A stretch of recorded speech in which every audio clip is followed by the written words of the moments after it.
Bharat China మధ్య సంబంధాలు గాడిన పడుతున్నాయి.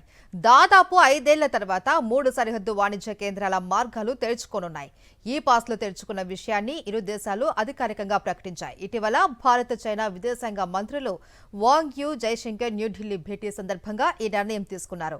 తాజాగా తెరుచుకున్న మార్గాలలో హిమాచల్ ప్రదేశ్లోని షిప్కిలా పాస్, ఉత్తరాఖండ్లోని లిపులేక్ పాస్, సిక్కింలోని నాథులా పాస్ ఉన్నాయి. 2020లో కోవిడ్ వ్యాప్తిని అరికట్టేందుకు వీటిని మూసివేశారు. ఆ తర్వాత సరిహద్దుల్లో సైనిక ఉద్రిక్తతలతో అవి మళ్లీ తెరుచుకోలేదు. ఈ మార్గాలలో జరిగే వ్యాపారంలో భారత్ ఎక్కువ ఎగుమతులతో ప్రయోజనం పొందింది.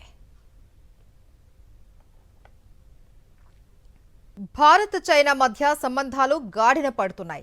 దాదాపు 5 ఏళ్ల తర్వాత 3 సరిహద్దు వాణిజ్య కేంద్రాల మార్గాలు తెరుచుకోనున్నాయి. ఈ పాస్లు తెరుచుకున్న విషయాన్ని ఇరు దేశాలు అధికారికంగా ప్రకటించాయి. ఇటీవల భారత్ చైనా విదేశాంగ మంత్రులు వాంగ్ యు, జైశంకర్ న్యూఢిల్లీ భేటీ సందర్భంగా ఈ నిర్ణయం తీసుకున్నారు.